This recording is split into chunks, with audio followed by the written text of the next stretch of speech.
bodies, the companies and projects that have relationships with the regulatory bodies are going to help define the regulations, right? Help define the regulations. And so in that space, you already kind of have an advantage because you know what the SEC or the CFTC or any of these other regulatory bodies are going to do.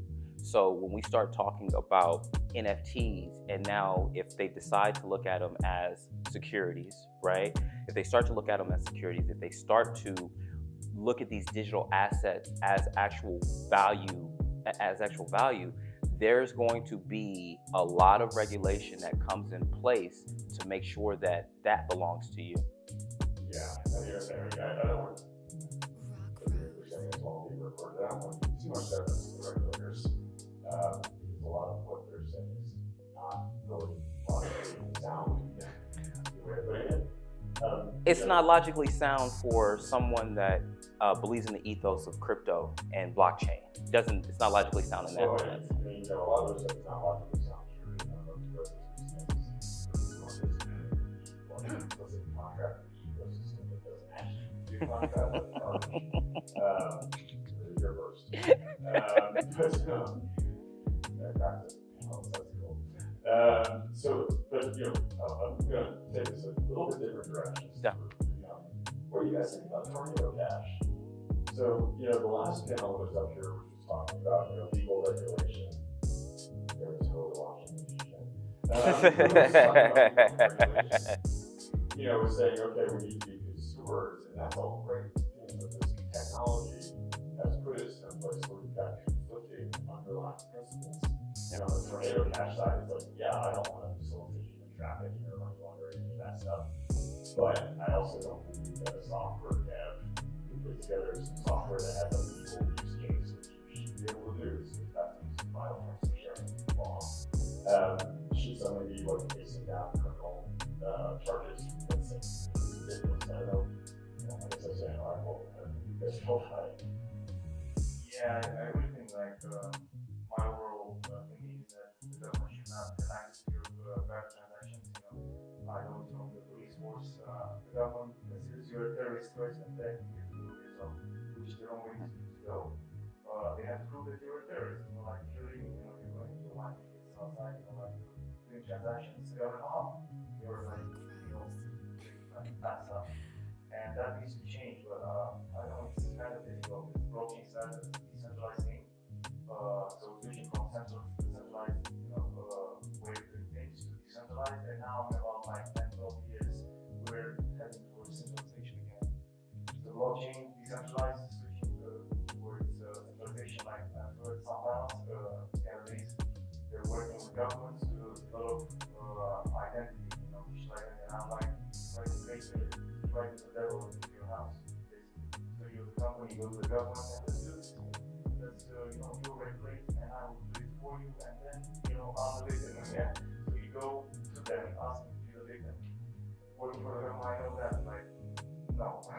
The government needs to listen to you, to everybody else, and we need to do regulation together to, how should I say, pamper the individual. Because now what they're trying to do, the government in general, they're trying to integrate individuals into specific communities, and that will never work.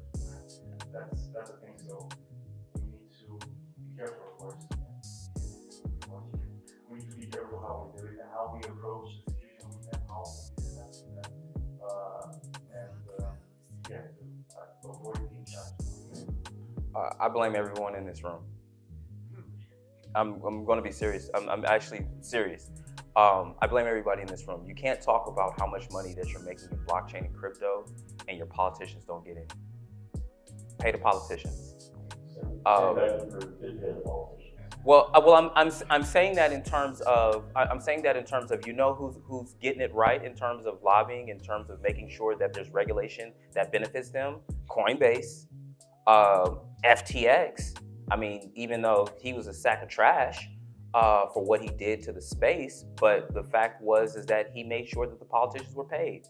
And so when it came to talk about regulations in crypto and talk about crypto, why do you have him doing congressional testimony? So what I'm saying is that the blockchain, crypto, and NFT community needs to mature in terms of, hey, if we see that the government is trying to regulate, we need to be on the forefront of writing those particular rules. I say this as somebody that has ran for office. I ran for US Senate in the 2020 elections, right? So really seeing how the sausage is made and what happens. So when we as a community allow these large behemoths to determine the direction of this space, we cannot get mad when it gets centralized by parties like Coinbase, FTX, and these other large individuals. You're way off point, by the way. Well, if you're Right, if you're gonna say future uses of NFTs, right? Okay, if the government had its way, it'd be used as another surveillance tool. what is? So that's my point. So if I blame everybody that's here in this room, I blame everybody that has made money, that has not taken that money and paid off a local politician. Excuse me, I'm sorry, made donations, campaign donations, right? We have figured out a way of legalizing corruption in the United States, and we call it political donations. We have a question in the back. That's Yeah, they're not going to be here. I'm gonna push back. I'm gonna push back on that. The same people that say that those same people, right, are willing to tell their grandmas and their friends about it, but aren't willing to have a conversation with their politician about it. They understood it enough to be able to tell their friends about it, but not their politician. Yeah, no. I'm part of the Chamber of Digital Commerce. We try all kinds of education. So no. But what I'm saying is, I'm pushing back on what she said. As once again, one of the things that I was responsible for doing was educating my local politicians about blockchain, right? And not from you're going to make money off of this, from a workforce development standpoint. I worked with kids who had gotten in trouble. So I was a juvenile public defender. So as these kids who wanted to make music, there's a way that you can utilize blockchain technology to be able to put your music out and monetize it, right? So I'm saying that as people who are passionate in this space, it is our responsibility to make sure that we communicate that, right? So I'm with you. I'm with you in from a simplified way of looking at it. Hey, well, you can't just go and do this. I'm going to say that, the same way that you have advocated for your friends to get it, and your friends who, I don't know what it is that they're doing, right? How you've advocated for them to get involved in it, the same way, that same conversation needs to be had with your politicians. Don't forget about donations. They'll pretend they don't know anything. They won't be there for very long anyways. All right, so anyways, pulling this back a little bit to future use cases for NFTs. But it's kind of an interesting discussion because I can imagine having it right as a printing press was created also at the same time. And the technology is not good or bad, but it is extremely disruptive. Yeah. And I mean that's really kind of what you're getting at. And obviously that's something that's extremely disruptive. And law can't keep up with technology, so there's always going to be things that are immoral that not getting controlled. There's always going to be administrative bodies that overreach because they're trying to guard against that. There's always going to be people who use that as an excuse to kind of not look at things that try to nationalize the financial supply of form. And that's just kind of the way that is. But that said, the technology is amazing. I mean, we haven't really talked about use cases per se, but what you've got here is something that can be used to prove access or execution on almost anything. You can prove ownership, you can prove provenance. Yep. You can use an NFT as a key to a stream of data online and Internet of Things device. So one of the things we're looking at is, if I've got cargo that needs to stay below a certain temperature, I can put a thermometer into the cargo container and have an NFT that actually gives me access to that temperature the entire time for shipping. That's an incredible use case. It's convergences of technology, right? So when NFTs and blockchain become real relevant when you start adding automation, when you start adding NFC tags to it, when you start adding all these other layers that really make sense. So when we say about future uses of NFTs, it's also meaning, hey, we as developers, we as creators, we as technologists have to really keep our eyes out on the technology landscape and on that stack to see how these different technologies will be able to stack upon each other to create either businesses or features of businesses to make real change in America, and not in America, but also in the world. Yeah, no, that's Yeah. absolutely right. Yeah, like 2 days ago, I saw there was a guy at the stand, and he would so he added code to the NFT, and you can control the NFT. Yeah. The That's really cool. the executable NFT. Yeah. Partner prison.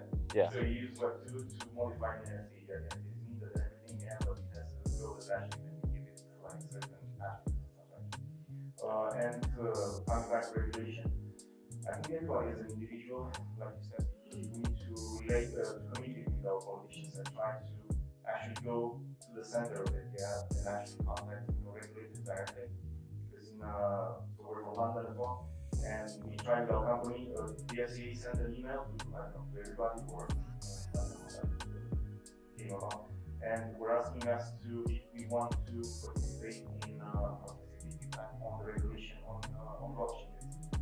And we applied to our company, but they didn't approve us. So I don't know, like on that, we're trying to build on that. Like you invited us, but then you said no. We chose other companies and stuff like that. So I don't think. I'm actually surprised that they were nice enough to tell you they didn't approve you in the United States. They would just not pay attention. Oh, okay. But probably not likely. Yeah, they're like, no, we're fine. Well, once again, future uses is being able to communicate that to your regulators. It's in seeing how the current technology right now can be improved by wrapping something in an NFT. When you start figuring out what are the actual choke points of particular current technologies or current processes and how NFTs will streamline that, you got gold right there.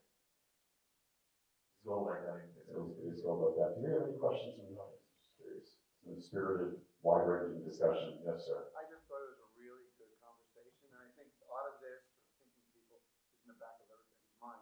The only thing the thing that I think is the most attractive about all of this is the freedom, Yeah. the individuality of privacy and all this. And if that goes away, then this is nothing.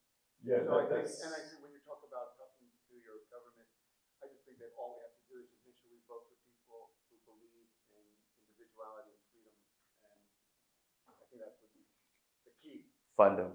Yeah. Vote and fund them, because long before I ever needed your vote, I needed money to keep the lights on and the water running. Like,